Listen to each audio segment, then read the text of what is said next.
You are listening to audio recorded at the Village Church. For more information, go to villagechurchbaltimore.com.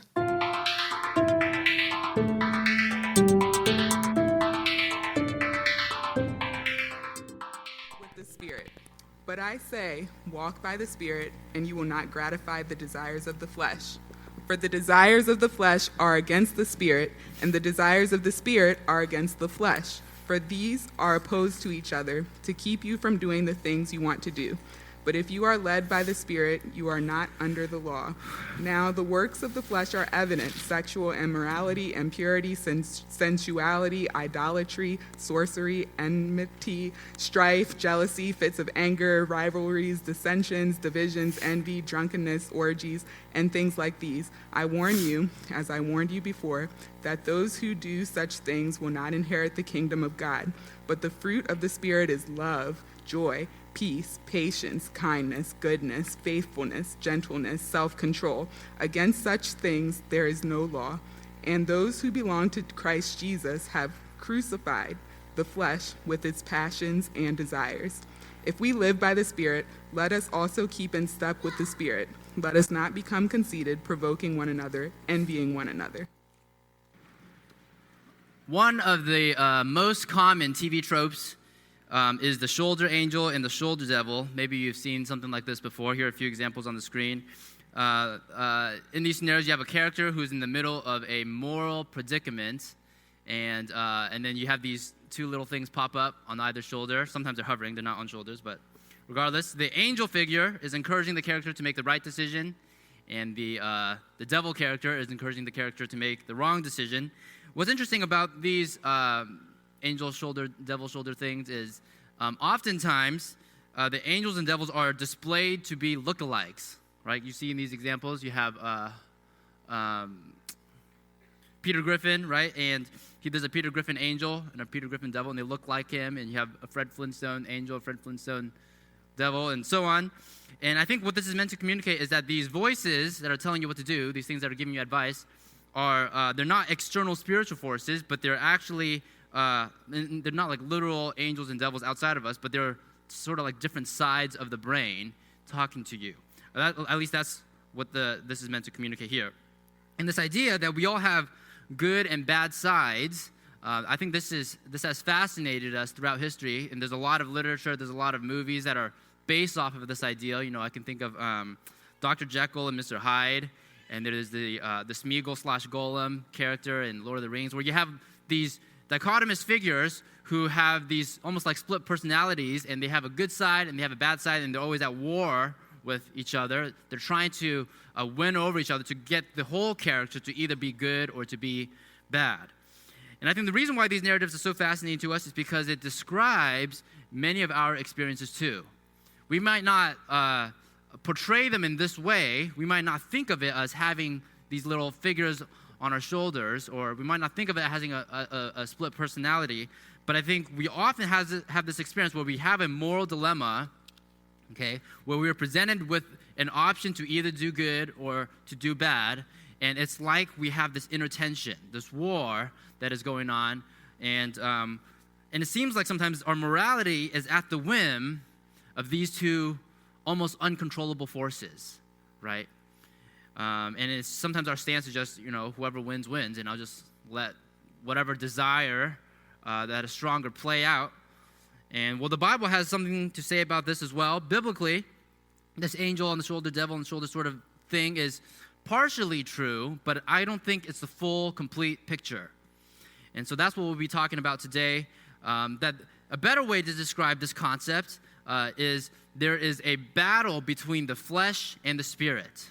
There's a battle between the flesh and the spirit, and it's similar to this angel and devil sort of concept, but it's also a little bit different. That's what we're talking about today. Right now, we're going through a sermon series in Galatians.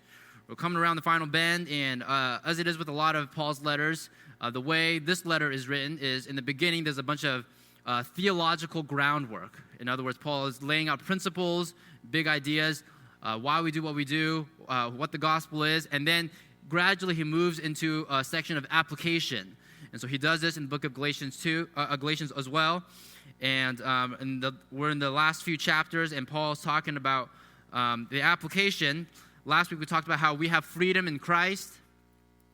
And this is not the kind of freedom that means we can just give ourselves to whatever and do whatever we want, and we have independence, and we have selfishness and things like that. This kind of freedom, Paul says in verse 13, he says, "For you are called to freedom, brothers, only do not use your freedom as an opportunity for the flesh, but through love serve one another." In other words, Christian freedom should not lead to selfishness, but selflessness. Christian freedom should not lead us to independence, but to community. And that leads us to today's passage, where Paul goes in more detail to explain what it looks like to use your freedom as an opportunity for the flesh. He lists out a lot of different things. And then he goes into what it looks like to use your freedom for the alternative, which he describes as, in the previous passage, through love serve one another. But here he describes as having or bearing the fruit of the Spirit. Okay? So he goes into more depth into what it looks like to use your freedom as an opportunity for the flesh, and what it looks like to bear the fruit of the Spirit. And I think a fitting analogy here is war. You know, a lot of times when we think about war against nations, or we think about war against people groups. But this kind of war that we're talking about, this kind of war is a war that's inside us. It's inside us as individuals. We all experience this war where we have this dynamic where we have these two sides of us, and they have competing desires. They want to do different things. There's a good desire and a bad desire. And so today I'm going to answer 3 questions. Number 1, who is fighting in this war? Number 2, what does this war look like? And number 3, how do we win this war? So that's what we're talking about today, okay? I'm going to reread Galatians 5:16 through 17. "But I say, walk by the Spirit, and you will not gratify the desires of the flesh. For the desires of the flesh are against the Spirit, and the desires of the Spirit are against the flesh. For these are opposed to each other, to keep you from doing the things you want to do." So who is fighting this war? Well, there's 2 sides, the flesh and the Spirit, right? Those are the 2 sides. They're opposed to one another. The desires of the Spirit are against the flesh, and vice versa.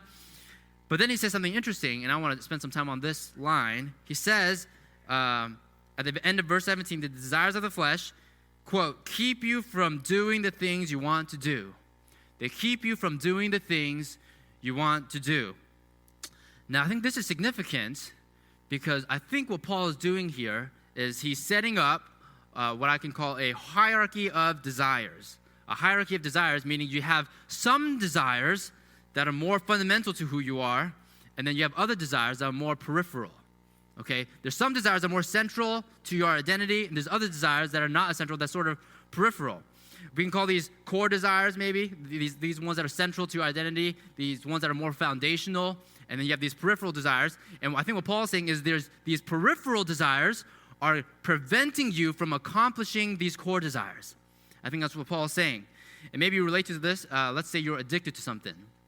Okay? There's a lot of different things you can be addicted to. Maybe it's drugs or alcohol or watching things online that you shouldn't be watching. So you have these addictions, okay? And your core desire is, I want to be clean. I want to be right. I want to be on track. That's your core desire. That's if you're clear in the mind and you ask yourself, if someone asks you, what do you really want? That's what you would say. You would say, I want to be clean. I want to be right. Okay? And then you have this peripheral short-term desire, which is, I want to get my fix. I want to do this thing that I know I shouldn't do. And what happens is this peripheral desire, it gets in the way of your core desire. These desires, they keep you from doing the things you want to do.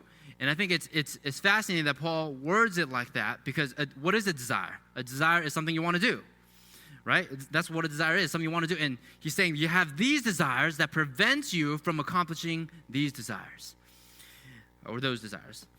And, same concept applies to, let's say, I used to do this a lot before I became a parent. I used to stay up late at night for no reason at all. Okay, I don't know if any of you relate to that.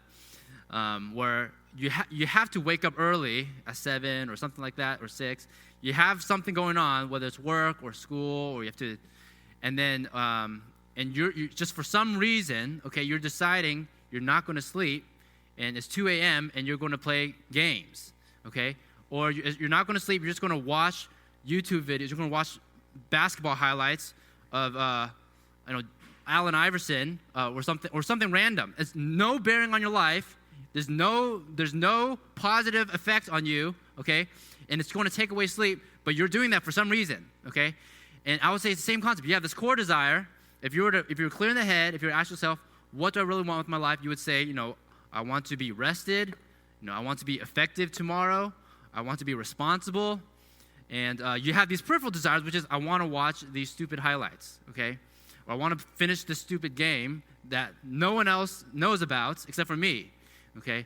And so why? Why do we do that? We have these short-term peripheral desires that, in a sense, they override our core desires, what we really want. And I think this way of thinking about good desires and bad desires is subtly different than this whole good angel, bad devil sort of phenomenon. Because in this, oftentimes when these this angel on the shoulder, devil on the shoulder sort of scene is depicted, it's almost like they're at equal footing, right? It's almost like you're just going along with whoever wins, and it's almost like a coin flip, coin toss. You don't know who's going to win, right? They sort of have equal say in your life. But I think what Paul's saying is something a little bit different. It seems like this core good desire is actually your true desire, and your peripheral desire, your bad desire, is actually getting in the way, right? So that's very different. And I'm gonna go into diagram mode. I have a few diagrams today, so this is the first one. There are two common ways people understand internal good and evil. There are two common ways that people, not in the church, but just in general, there's two common ways that people in the world, they often understand the concepts of good and bad in our lives. Okay, the first theory is what I would call dualism. Dualism is what we're talking about. You have an angel on the shoulder or the devil on the shoulder. This is the Smeagol golem sort of phenomenon where you have inside of yourself, you have these two forces. You have a good force and you have a bad force, and they're just duking it out. And then when the good force wins one day, then you do good things. And when the bad force wins one day, you do bad things. And that's how a lot of people think about ourselves, okay? So that's pretty self-explanatory. You sort of make decisions based off of which voice is louder at the time, okay? And there's a second theory, which is becoming actually more and more popular in today's day and age, especially in the Western world. And there really isn't one name for it. I'm just going to call it the inherent goodness theory. The inherent goodness theory. And what this theory is that people are fundamentally good people. People are fundamentally good people. They're inherently good.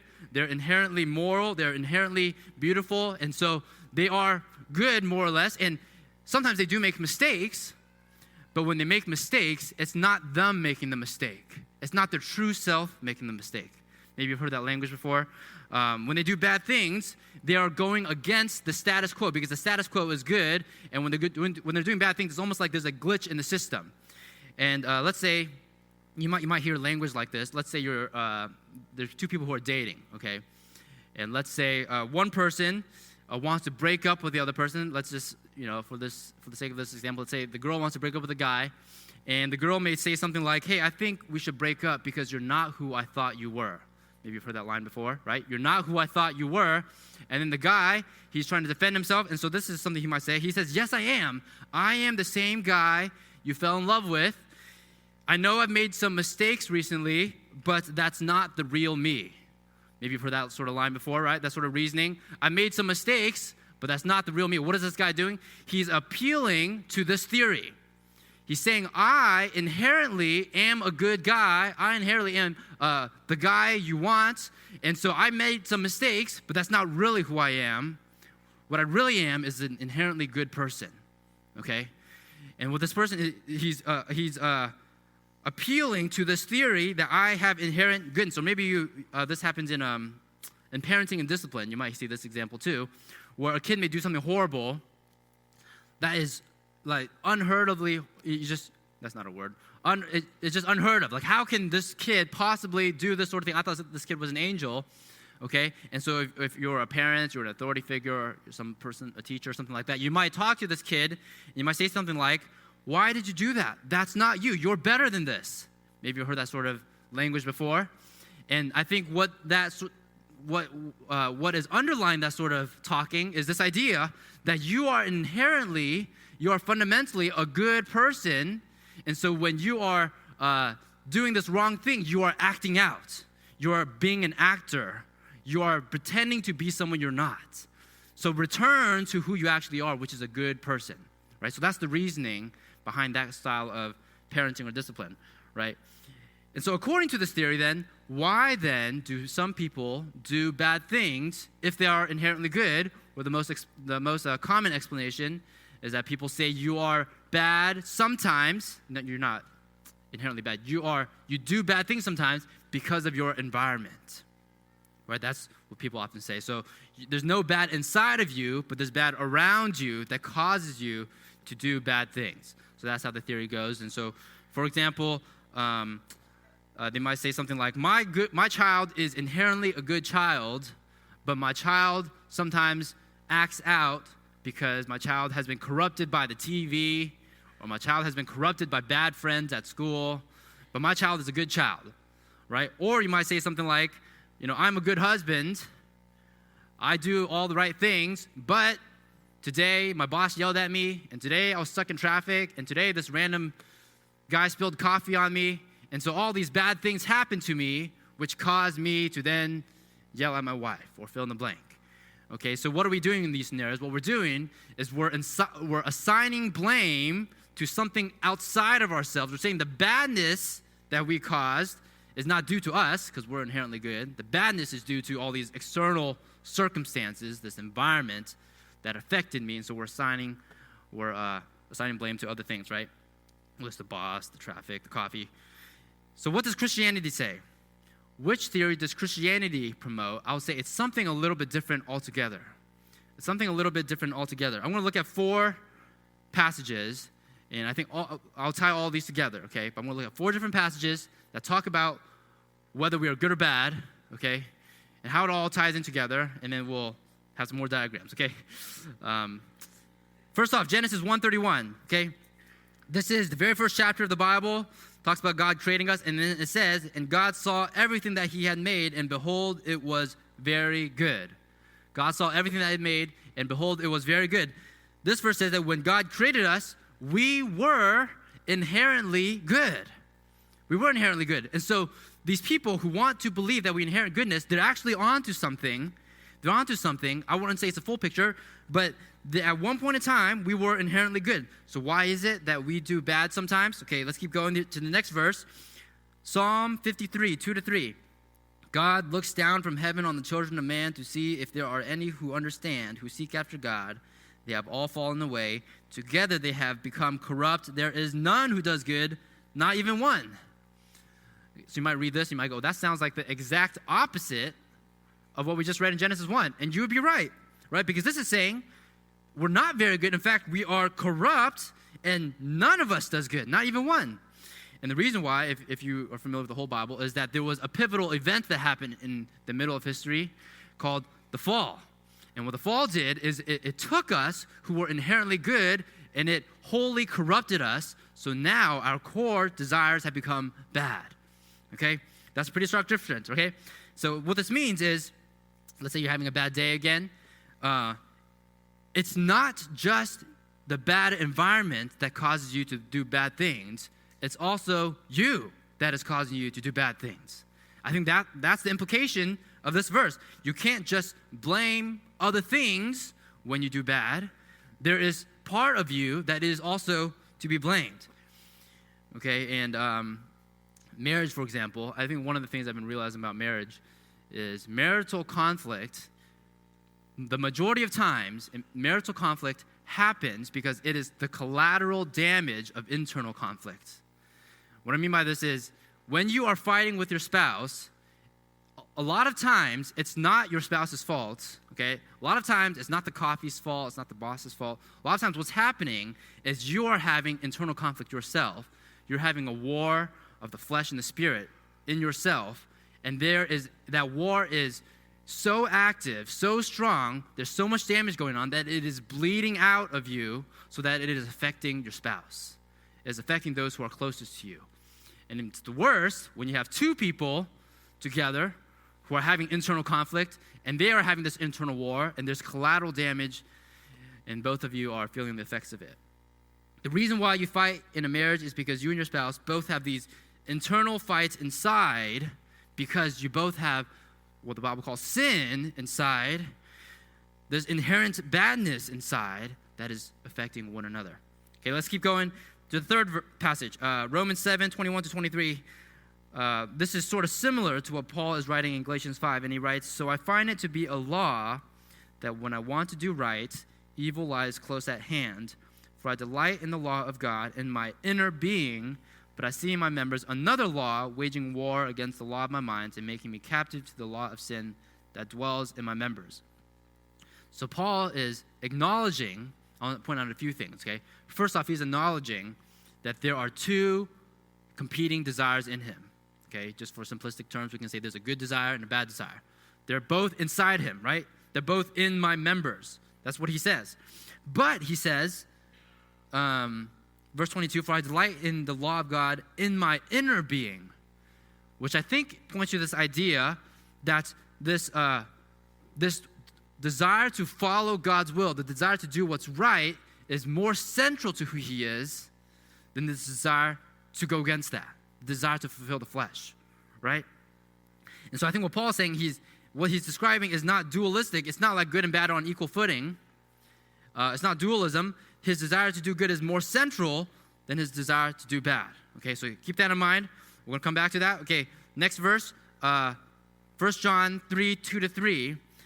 John writes, "Beloved, we are God's children now, and what we will be has not yet appeared, but we know that when he appears, we shall be like him, because we shall see him as he is. And everyone who thus hopes in him purifies himself as he is pure." And I think he is talking about God. Okay, so in other words, one day we shall be like God. We will be pure like God is pure. And we all know, if you're familiar with the Bible, God does not have inherent badness inside of him. He's just inherently good through and through. So I think this is talking about the future tense. This is talking about the future. One day, we will actually have no more badness inside of us. Okay, so that's the whole narrative arc. Okay, let's go back to these diagrams, okay? Here's diagram number 1. In the beginning, God created us to be good. So here's what we were at one point in time. This is the whole self, okay? And this is, you might see this and it goes, this looks exactly like that inherent goodness theory, and that's true. Because at one point in time, that's all we were. Right? We were good through and through. We never made a bad decision. There was never any badness inside of us. However, here's the next diagram. We sinned, and as a result, we all became corrupted. So corrupted that now, I think if you look at the narrative of the Bible, it seems like the badness was more central to identity than goodness was. Okay?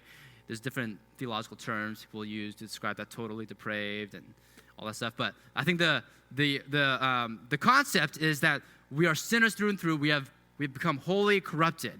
Okay. I do have a little bit of goodness in here because this is sort of a caveat. There's this thing called common grace, and that's a thing in the theology world, and basically that even people who are not saved, even those who are far from God, are capable of doing good things because God gives grace to them. Anyways, that's what that is. Okay. Here's the next diagram. Jesus saved us. And what Jesus did, he didn't make all the badness go away. What he did was he changed our core identity. He changed our core identity, and the Bible uses a lot of different ways to describe this.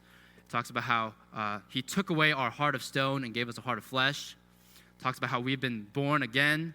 It talks about how we are a new creation. And all of this language is meant to communicate this idea that at one point in time, even though we were fallen, we were inherently bad, now we are actually inherently good, but the badness doesn't go away.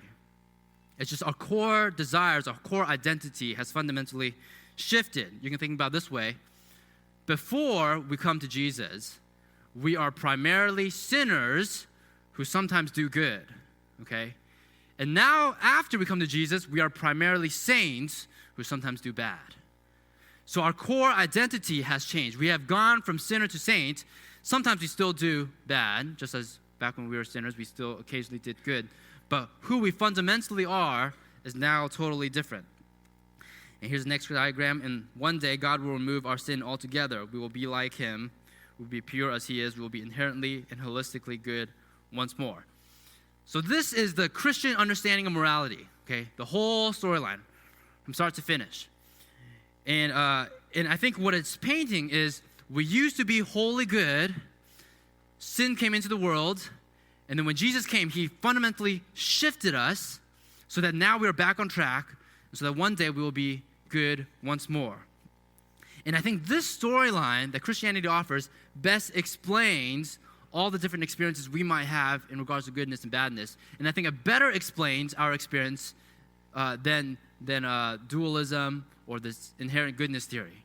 Okay, I think this dualism theory, I think this inherent goodness theory, I think it fails to account for a lot of the realities that we experience. But I think this storyline, it makes the most sense given what we know. You just think about it, okay? We all experience this phenomenon where we know the right thing to do, but we don't do it. We do the bad thing, right? Why do we do that? I think it's because at our core, we have sort of like this remnant of the Garden of Eden inside of us, right? Where we know we're supposed to be good. We know that goodness is supposed to win. We know that goodness is the right thing to do.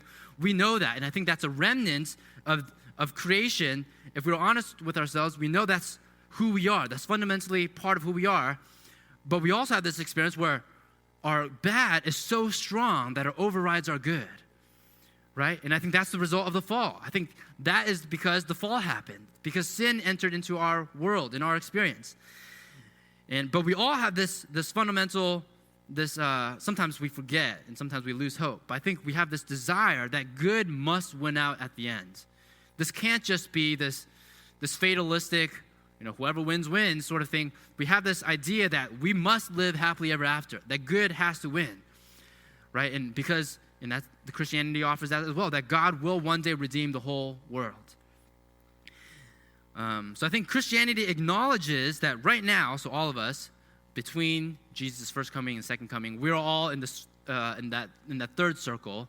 Okay, if you're saved, you're a follower of Jesus, you're in that third circle where you have inherent goodness in some form, but badness is still all around you. It's still a part of who you are. And I think Christianity, it acknowledges that, but it promises that good will win out in the end. Okay, let's keep going. So the war is between the flesh and the spirit, and I think that's an appropriate way to think about it. Let's keep going, verse 18 through 23. First, Paul gives a list of the works of the flesh, and then he gives a list of the fruit of the spirit. And I think what he's doing is he's saying these are the characteristics of the opposing sides of the war. When you give in to one side or the other, this is what it looks like, okay?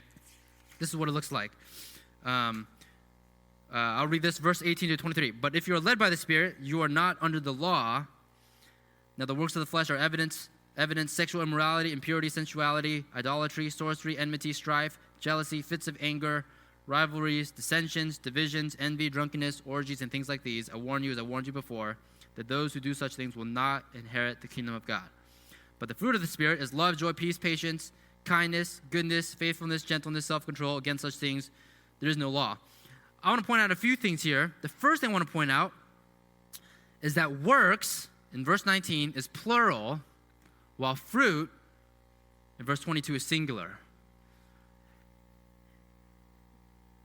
If you are fulfilling the desires of the flesh, there are many options available, okay? You can see the list. You can take your pick. There's sexual immorality, there's rivalries, there's, envy, so on. Take your pick.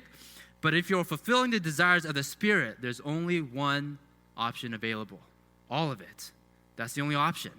It's sometimes, when we talk about fruits of the Spirit, the fruit of the Spirit, as kids, we have those flannel things. I don't know if you ever experienced that.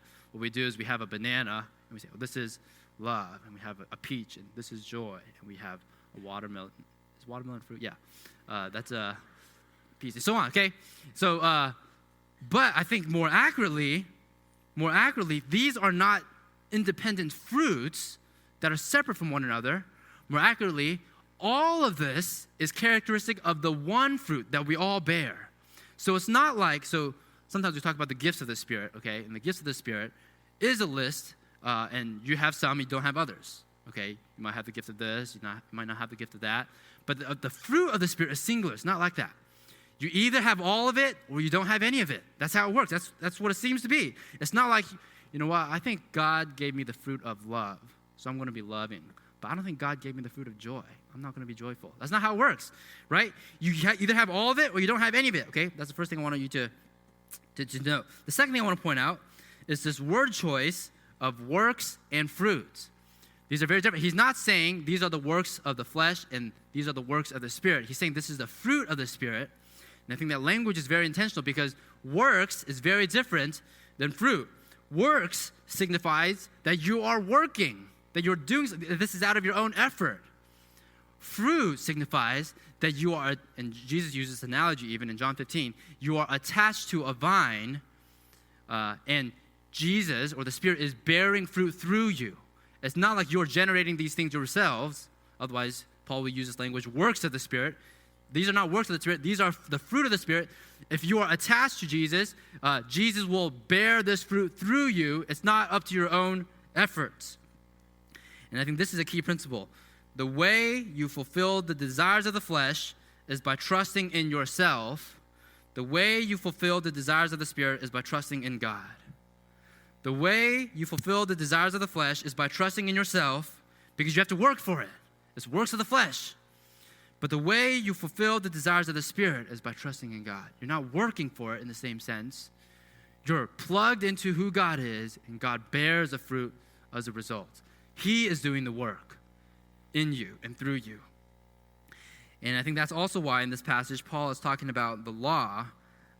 He says this, he talks about the law a few times, and if you don't catch this subtle thing, the law might not make sense. You might be wondering, why is he even talking about the law? He's talking about flesh and spirit. But in verse 18, he says that if you are led by the Spirit, you are not under the law, implying that if you are giving into the desires of the flesh, you are under the law. How is it that you're under the law? Well, let's get back to that. In verse 23, he says, he lists the fruit of the Spirit, and then he says, against such things there is no law. Okay, so catch that. Okay, so he's saying, if you are fulfilling the desires of the flesh, you are under the law. And if you are bearing the fruit of the Spirit, against such things there is no law. So I think what he's saying is, we sort of talked about this last week, all sin is inherently legalistic. All sin is an attempt to be, quote unquote, under the law. And what I mean by that is, all of sin is this attempt to trust in yourself, is this attempt to try to gain things on your own, is this attempt to trust in your own efforts. That's what sin is, rather than to trust in God. And that's why it's called works in the flesh, because you're doing these things on your own. You're trying to be under the law by restricting yourself in these ways. We had this analogy of freedom and slavery last time. And it's ironic sometimes because oftentimes in our world, the most legalistic people look down on the most licentious people. Licentious meaning they do whatever they want, okay? They're sexually depraved or whatever. So the most legalistic people, they tend to look down on the most licentious people. And the most licentious people, they tend to look down on the most legalistic people. But I think what Paul does here is he's saying, you're all in the same boat. If you look at this list of sins, there are some sins that are more so licentious, sexual immorality, for example. And there are other sins that are more legalistic in a sense. For example, rivalries. And so Paul is saying it doesn't matter what you're choosing, okay? You're in the same boat. You're attempting to do things on your own. You're trying to accomplish things on your own. You can describe them in different ways. You're a legalist, you're sinful, whatever, but you're trying to fulfill the desires of the flesh. And those are works of the flesh. He says, meanwhile, the fruit of the Spirit, that's a different boat. That's something different altogether. Those who bear the fruit of the Spirit are freed from fulfilling the law. They don't have to fulfill the law. They're not under the law. But, ironically, they actually happen to fulfill the law. Against such things there is no law. That's what that means. They actually fulfill the law because while others are trying to meet the letter of the law, they actually meet the heart of the law. Not because of their own efforts, but because God is working in them and through them, and God is meeting the law. The Spirit is bearing through them. Okay, let's keep going. How do we win this war? Verse 24 to 26. Here's the strategies, okay? Those who belong to Christ Jesus have crucified the flesh with its passions and desires. If we live by the Spirit, let us also keep in step with the Spirit. Let us not become conceited, provoking one another, envying one another. I think it's pretty straightforward. There are two strategies here. Number one, crucify the flesh. Number two, keep in step with the Spirit. Let's talk about them in turn. So crucify the flesh. Crucify is a pretty harsh term. Jesus was crucified, and from the dawn of history to now, arguably that was the most horrible way for someone to die. And I think it's intentionally harsh. I think this describes the appropriate amount of intensity we should have in our efforts to fight the flesh. I think this language of crucifying the flesh I think there's a reason why Paul didn't say maim the flesh or attack the flesh or hurt the flesh, injure the flesh, kill the flesh. I think he intentionally used this terminology of crucify the flesh because I think Paul is saying we need to be vigilant, we need to be active, we need to go on the offensive. Like we can't just beat around the bush in our efforts in waging war against the flesh. I don't know if you've ever played Risk, the board game. When I was in high school, I loved this game, Risk. It's this board game where there's a big map of the world and you have territories and you're trying to conquer all the territories, okay? One thing to know about Risk is you can't win if you don't attack other territories, okay? Sometimes people, if it's the first time playing or something, they might say, I don't want to attack them because that might lose people, right? And they never attack and they lose the game. And even if they have Australia, okay, they lose. And the reason why is because in order to make any headway in the game, in order to grow, in order to have any chance of victory, you need to have movement. You need to go on the offensive. And I think the same principle applies to the war between the flesh and the spirit. If you don't attack, you will eventually be attacked. That's just how it works. That's the nature of war. You know, far too many of us, we're too passive in our war against the flesh. Sometimes we say, let's just let things play out. Or we might say something like, let's just let the cards fall where they may. Or we might say something like, let's just see how things will turn out. No one wins a war with that sort of mentality. No one wins a war that way. I think we need to be vigilant in attacking the flesh. We don't win wars by sitting around. Some of us were stuck in cycles of sin. And this is sort of even worst case, we've almost resigned ourselves and we've given up all hope that we will actually win because we've had so many losses, one after the other. I don't know if any of you relate to that. I've definitely gone through times in my life where I've felt that, when it just seems like, why even bother? I'm no good at fighting this war. I keep losing. The flesh keeps having victory. And if that's you, I want to encourage you to fight because your life depends on it. Don't give up. If you need help fighting, talk to us. Talk to your community group. Find some people to help you fight. Don't give up. And number 2, keep in step with the Spirit. Crucify the flesh, keep in step with the Spirit.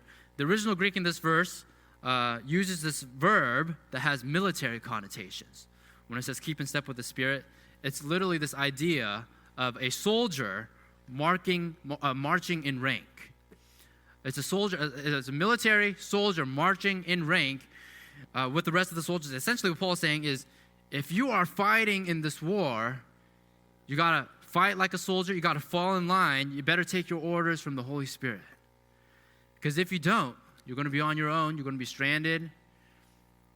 You can't be fighting on its own. You need to have a team, you need to have a spirit, you need to have direction, you need to have clarity, you need to have purpose, you need to have a mission.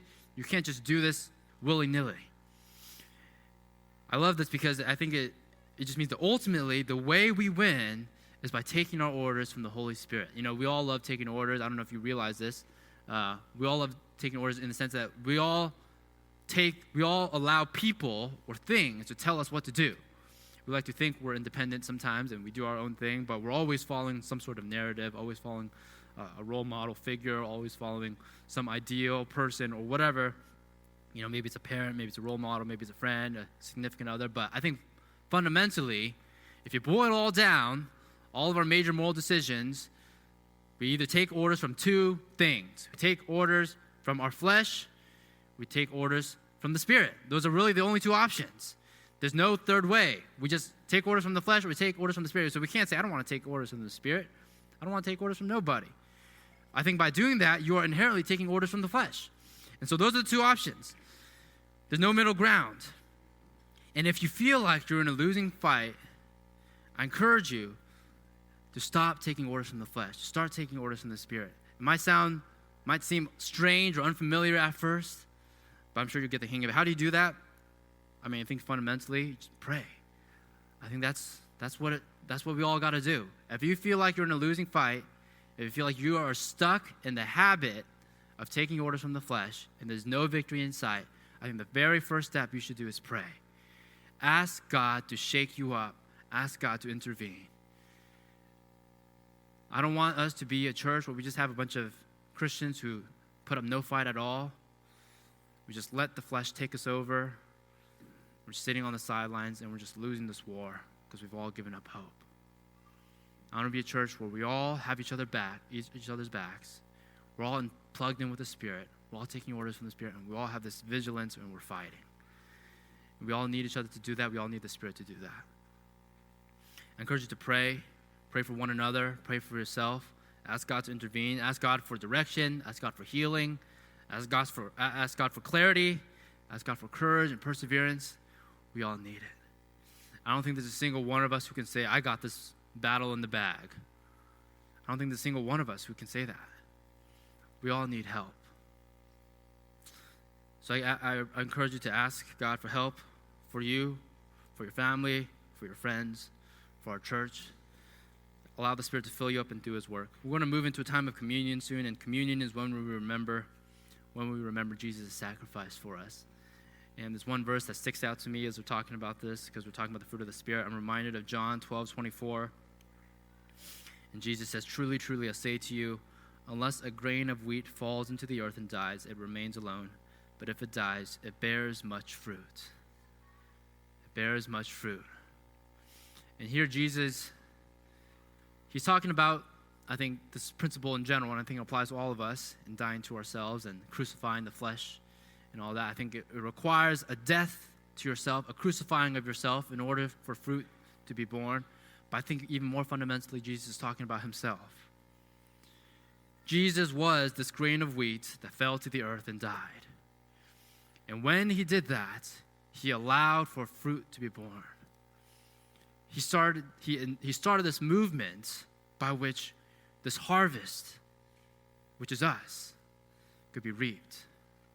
You know, God didn't just create us so that we would sit around. You know, when he created us, he gave us command. He said, be fruitful. And Jesus, I would say, didn't just save us so we would sit around either. I think Jesus died, according to this verse, to bear much fruit. I think it's the same call that God gave us in day one. We are to be fruitful. We're to bear fruit. We are to bear the fruit of the Spirit rather than catering in to the works of the flesh. Jesus gave his life for us that we would wage war on our flesh, that we would bear much fruit.